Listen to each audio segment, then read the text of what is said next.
কল্পনা করুন এমন এক রাতের কথা যখন মহাবিশ্বের সব কোলাহল থেমে যায়, যখন আসমানের প্রতিটি দরজা যা সারা বছর বন্ধ ছিল তা হঠাৎ খুলে দেওয়া হয়, যখন অদৃশ্য কলম চলতে শুরু করে আর পৃথিবীর প্রতিটি মানুষের ভাগ্যের চূড়ান্ত ফয়সালা হতে থাকে।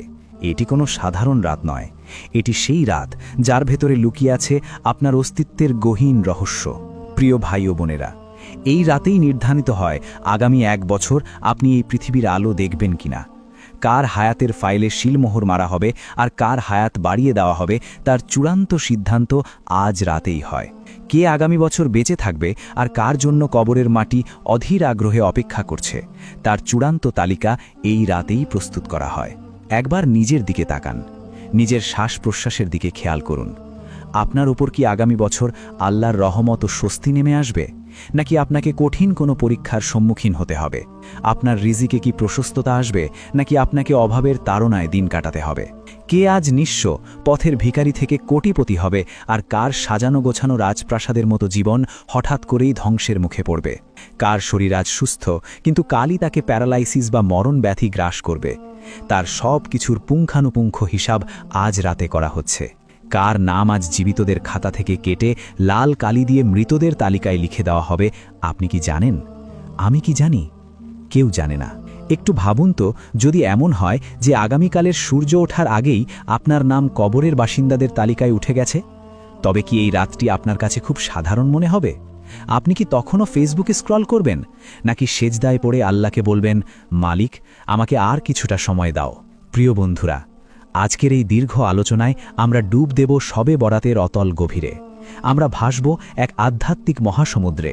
আমরা জানব এই রাতের প্রকৃত হাকিকত কি, কেন এই রাতে আমলনামা বদলানো হয়, কেন একে বলা হয় ভাগ্য রজনী, এবং যদি সত্যিই আমাদের নাম মৃতদের তালিকায় উঠেও যায় তবে আমাদের শেষ আশ্রয় কোথায়, আমাদের বাঁচার উপায় কি? আসুন হৃদয়ের কান পেতে শুনি এক মহাবার্তা। শবে বরাত ইসলামী ক্যালেন্ডারের পাতায় অত্যন্ত তাৎপর্যপূর্ণ, মায়া ও মহব্বতে ঘেরা একটি নাম। এটি আসে শাবান মাসের ঠিক মাঝখানে, 15ই শাবানের রাতে। শব্দটির দিকে একটু লক্ষ্য করুন। সব একটি ফার্সি শব্দ যার অর্থ হল রাত, আর বরাত শব্দটি এসেছে আরবি বারাআতুন থেকে। এর অর্থ হল মুক্তি পাওয়া, দায়মুক্ত হওয়া, বা কোনো কঠিন খাঁচা থেকে চিরতরে রেহাই পাওয়া। যেমন কোনো আসামিকে আদালত বেকসুর খালাস দিলে বলা হয় সে মুক্তি বা বরাত পেয়েছে। কিন্তু এই রাতকে কেন মুক্তির রাত বলা হয়? আমরা কিসের আসামি?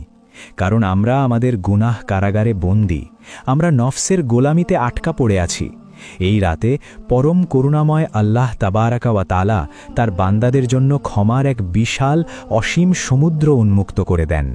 মানুষ যখন তওবা করে, তার পুরনো গুনাহের জঞ্জাল থেকে মুক্তি চায়, যখন সে চোখের পানি ফেলে বলে, হে আল্লাহ আমি ভুল করেছি, তখন আল্লাহ নিজ দয়ায় তাকে জাহান্নামের নিশ্চিত আগুন থেকে মুক্তি দান করেন, তাকে লিখে দেন জান্নাতের খাতায়। এটিই হলো সেই বরাত বা মুক্তি। এটিই সেই রাত যা আমাদের পবিত্র রমজানের আগাম বার্তা দেয়, যেন রমজানের আগেই আমরা নিজেদের ধুয়ে মুছে সাফ করে নিতে পারি। হাদিস শরীফে এসেছে, এই রাতে সূর্য ডোবার পর থেকেই আল্লাহ দুনিয়ার আসমানে বিশেষ রহমত নিয়ে অবতরণ করেন। তিনি ডাকতে থাকেন তার বান্দাদের। এটি ফজর পর্যন্ত রহমতের বৃষ্টির মতো বর্ষিত হতে থাকে।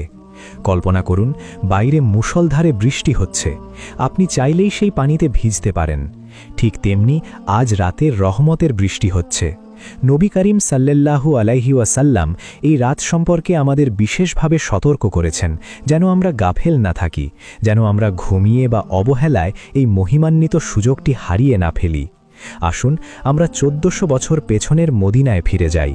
উম্মুল মুকমিনিন হযরত আয়েশা সিদ্দিকা রাদিয়াল্লাহু তাআলা আনহু বর্ণনা করেন এক অদ্ভুত ও লোমহর্ষক ঘটনার কথা।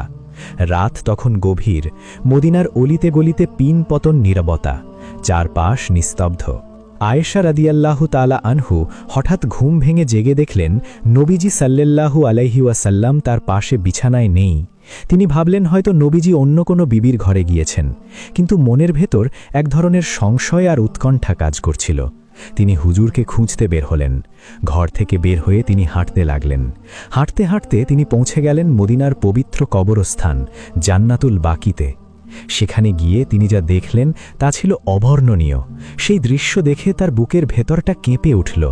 তিনি দেখলেন ঘুটঘুটে অন্ধকারের মাঝে কবরের সারিগুলোর পাশে নবীজি সাল্লাল্লাহু আলাইহি ওয়াসাল্লাম একা দাঁড়িয়ে আছেন।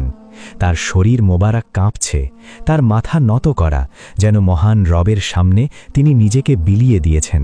তার দুই হাত আসমানের দিকে উত্তোলিত। আয়েশা রাদিয়াল্লাহু তাআলা আনহু কাছে গিয়ে দেখলেন নবীজির ললাট বেয়ে ঘাম ঝরছে, আর তার পবিত্র চোখ দিয়ে অশ্রু গড়িয়ে পড়ছে। ঝরঝর করে কাঁদছেন মানবতার বন্ধু। কিসের জন্য এই কান্না? নিজের জন্য না, তিনি তার সেই সব উম্মতের জন্য কাঁদছিলেন যারা একসময় আমাদের মতো জীবিত ছিল, যারা এই মদিনার মাটিতে হাঁটত, হাসত, কথা বলত, কিন্তু আজ তারা কবরের গভীর অন্ধকারে মাটির নিচে একা শুয়ে আছে। কবরের নীরবতায় তারা আজ অসহায়। নবীজি কেবল মৃতদের জন্যই নন, বরং আমাদের মতো যারা এখনও জীবিত কিন্তু গুনাহের সাগরে ডুবে আছে, তাদের মাগফিরাতের জন্য আল্লাহ দরবারে আকুতি জানাচ্ছিলেন। তিনি বলছিলেন, হে আল্লাহ, আমার উম্মতকে তুমি মাফ করে দাও। আজকের এই রাতে তাদের তুমি জাহান্নাম থেকে মুক্তি দাও। প্রিয় ভাই ও বোনেরা, নবীজি আপনার জন্য কেঁদেছেন, আর আপনি কি আজকের এই রাতে একটু কাঁদবেন না? এরপর নবীজি সাল্লাল্লাহু আলাইহি ওয়াসাল্লাম আয়েশা রাদিয়াল্লাহু তাআলা আনহাকে এমন একটি কথা বললেন যা শুনলে আমাদের গায়ে কাঁটা দিয়ে ওঠে। তিনি বললেন, হে আয়েশা, তুমি কি জানো আজ কোন রাত? আজ মধ্য শাবানের রাত। আজ আল্লাহ আসমানের নিচে নেমে আসেন এবং বনু কলব গোত্রের ছাগলের গায়ের পশমের চেয়েও বেশি মানুষকে ক্ষমা করে দেন। বন্ধুরা, আরবের বুকে বনু কলব ছিল এমন এক গোত্র যাদের কাছে ছিল হাজার হাজার ছাগল। আপনি কি কখনো একটি ছাগলের গায়ের পশম গুনে দেখেছেন? একটি ছাগলেই লক্ষাধিক পশম থাকে, আর সেখানে হাজার হাজার ছাগলের পশম।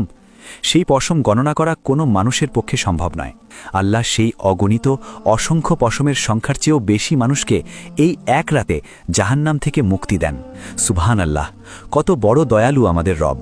কিন্তু সাবধান, অত্যন্ত পরিতাপের বিষয় হল এই রহমতের বিশাল জোয়ারেও কিছু মানুষ আছে যারা বঞ্চিত থেকে যায়। আল্লাহ সবাইকে মাফ করেন, কিন্তু কয়েক শ্রেণীর মানুষকে এই রাতেও মাফ করেন না। তারা কারা? যারা শিরক করে, আল্লাহর সাথে অংশীদার সাব্যস্ত করে, যাদের হৃদয়ে অন্য মুসলমানের প্রতি হিংসা বা বিদ্বেষ লুকিয়ে আছে, যারা আত্মীয়তার সম্পর্ক ছিন্ন করে, যারা মদ্যপানে আসক্ত এবং যারা ব্যভিচারে লিপ্ত। একটু নিজের বুকের ভিতর তাকিয়ে দেখুন তো, আপনার হৃদয় কি আপনার কোনো ভাই, বোন, বন্ধু বা প্রতিবেশীর প্রতি হিংসা জমে আছে? আপনি কি কারোর সাথে কথা বলা বন্ধ করে রেখেছেন? মনে রাখবেন, তাদের এই রাতে ক্ষমা করা হয় না যতক্ষণ না তারা সত্যিকারের তওবা করে এবং মানুষের সাথে সম্পর্ক ঠিক করে। আপনি কি আপনার হৃদয়ে সামান্য জেদ আর ঘৃণা পুষে রেখে আল্লাহর এই বিশাল ক্ষমা থেকে বঞ্চিত হতে চান? আজই, এখনই ফোনটা হাতে নিন, ক্ষমা চেয়ে নিন, সম্পর্ক জোড়া লাগান।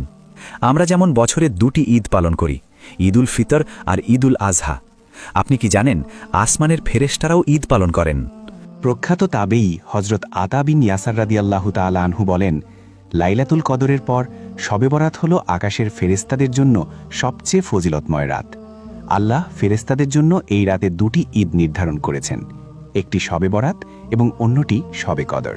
পার্থক্য শুধু এটুকুই যে মানুষ দিনের বেলা আনন্দ করে, নতুন জামা পরে, খাওয়া দাওয়া করে, ঈদ পালন করে, আর ফেরেশতারা সারা রাত জেগে রুকু, সেজদা ও ইবাদতের মাধ্যমে এই ঈদ পালন করেন। কারণ ফেরেশতারা কখনো ঘুমান না, তাদের পানাহারের প্রয়োজন নেই। তারা যখন দেখেন পৃথিবীর মানুষ গভীর ঘুমে আচ্ছন্ন, তখন তারা আল্লাহর প্রশংসায় মগ্ন থেকে এই রহমতের রাতটিকে উদযাপন করেন। এই রাতে ফেরেশতারা দলে দলে জমিনে নেমে আসেন। তারা প্রতিটি ইবাদতকারীর পাশে দাঁড়ান, তাদের দোয়ার সাথে আমিন বলেন এবং তাদের জন্য আল্লাহর কাছে ক্ষমা চাইতে থাকেন। এবার আসুন সবচেয়ে গুরুত্বপূর্ণ কথায়। পবিত্র কোরআনে আল্লাহ ইরশাদ করেছেন, আমি একে নাজিল করেছি এক বরকতময় রাতে। এই রাতে প্রতিটি হিকমতপূর্ণ কাজ বন্টন করা হয়। মুফাসসিরগণ বলেন, এটি হলো মহাবিশ্বের বার্ষিক বাজেট পেশ করার রাত। একটি দেশের সরকারের বাজেট যেমন নির্ধারিত হয়, আগামী বছর কোন খাতে কত খরচ হবে, কোথায় উন্নয়ন হবে, কোথায় কাটছাট হবে, ঠিক তেমনি লাওহে মাহফুজ থেকে আপনার ভাগ্যের ফাইলটি আজ রাতে ফেরেশতাদের হাতে তুলে দেওয়া হয়। আপনার রিজিক, আপনার হায়াত, আপনার মত, আপনার সম্মান, আপনার অপমান, সবকিছুর বাজেট আজ রাতে বন্টন হয়ে যাচ্ছে। ভাবুন তো সেই দৃশ্যটি। আমার এই কথাগুলো খুব মনোযোগ দিয়ে শুনুন। হয়তো কোনো যুবক আগামী মাসে বিয়ের প্রস্তুতি নিচ্ছে, সে দর্জির দোকানে নতুন শেরওয়ানি বা স্যুট বানাতে দিয়েছে, সে বন্ধুদের সাথে কার্ড বিলি করছে, আত্মীয় স্বজনদের দাওয়াত দিচ্ছে, তার মনে হাজারো রঙিন স্বপ্ন। কিন্তু সে জানে না ঠিক এই মুহূর্তেই আসমানে তার নামের পাশে মৃত্যু সিলমোহর মেরে দেওয়া হয়েছে। সে জানে না যে আজ রাতেই তার নাম মৃতদের তালিকায় লেখা হয়ে গেছে। হয়তো তার বিয়ের প্যান্ডেল বা গেট সাজানোর আগেই কবরস্থানে তার জন্য বাঁশ ঝাড় থেকে বাঁশ কাটা হয়ে গেছে। হয়তো যে দোকান থেকে সে সুগন্ধি কিনছে সেই দোকানের পাশের দোকান থেকেই তার জন্য কাফনের কাপড় মাপা হচ্ছে। সে জানুক আর না জানুক, ফেরেশতারা কিন্তু জেনে গেছেন। শবে বরাত তাই আমাদের জন্য কেবল খুশির রাত নয়, এটি আমাদের জীবনের কঠিন হাকিকত বা বাস্তবতা দেখানোর রাত। এটি আমাদের মিথ্যা দম্ভ ভেঙে চুরমার করে দেওয়ার রাত। এই রাত চিৎকার করে বলে, হে মানুষ, তোমার সময় শেষ হয়ে আসছে। এত ভয়ের মাঝেও আশার আলো আছে। নবীজি সাল্লাল্লাহু আলাইহি ওয়াসাল্লাম একটি সুন্দর উদাহরণ দিয়েছেন। এক মুসাফির মরুভূমিতে তার উট হারিয়ে ফেলেছে। সেই উটের পিঠেই ছিল তার সব খাবার আর পানি। ধু ধু মরুভূমিতে উট হারানো মানে নিশ্চিত মৃত্যু। মৃত্যু নিশ্চিত ভেবে সে যখন হতাশ হয়ে একটি গাছের নিচে শুয়ে পড়ল, হঠাৎ চোখ মেলে দেখে সেই উটটি তার সামনে দাঁড়িয়ে। সে খুশিতে পাগল হয়ে ভুল করে বলে ফেলল, হে আল্লাহ, আমি তোমার রব আর তুমি আমার বান্দা। সে বলতে চেয়েছিল, তুমি আমার রব, আমি তোমার বান্দা। নবীজি বললেন, এই লোকটি মৃত্যু থেকে ফিরে এসে উট পেয়ে যতখানি খুশি হয়েছিল, আপনার একটি তওবা দেখে আল্লাহ তার চেয়েও 1000 গুণ বেশি খুশি হন। সুলতান মাহমুদ গজনবী একবার তার গোলাম আয়াজকে বলেছিলেন একটি মুক্তো আনতে, কিন্তু শরীর না ভেজাতে। আয়াজ মুক্তো আনল, কিন্তু শরীর ভিজে গেল। আয়াজ কেঁদে বলল, জাহাপনা, আমি একটি হুকুম পালন করেছি, অন্যটির জন্য ক্ষমা চাই। আল্লাহ আমাদের তেমনি। আমরা যদি একটি হুকুমও ঠিক মতো পালন করে তার কাছে অন্যটির জন্য মাফ চাই, তিনি আমাদের ফিরিয়ে দেন না।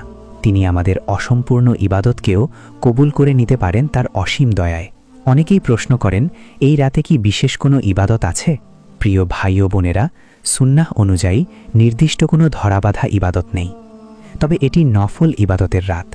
আপনি লম্বা সময় নিয়ে নামাজ পড়ুন, কোরআন তেলাওয়াত করুন, চোখের পানি ফেলে জিকির করুন, সালাতুত তাসবিহ পড়তে পারেন, যা অত্যন্ত ফজিলতপূর্ণ। কিন্তু মনে রাখবেন, নফল ইবাদত ঘরে করাই উত্তম। ঘরকে কবরস্থান বানিও না। আর কবরস্থানে যাওয়ার উদ্দেশ্য যেন হয় কেবল মৃত্যুকে স্মরণ করা এবং মৃতদের জন্য দোয়া করা। যখন আপনি কবরের পাশে দাঁড়াবেন, আপনার অন্তরের অহংকার ধুয়ে যাবে। আপনি ভাববেন, একদিন আমাকেও এই মাটির নিচে একা শুতে হবে। শবে বরাত আমাদের সেই বার্তা দিতেই আসে।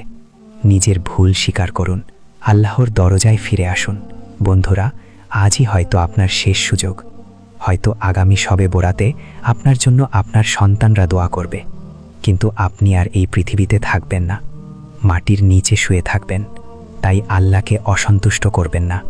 এমন কোনো কাজ করবেন না যাতে আপনার আমলনামা কালো হয়ে যায়। তওবা করুন, ফিরে আসুন। আশা করি আজকের এই আলোচনা আপনাদের পাথর হয়ে যাওয়ার হৃদয়কে স্পর্শ করেছে। আল্লাহ আমাদের সবাইকে এই রাতের বরকত নসিব করুন। আমিন।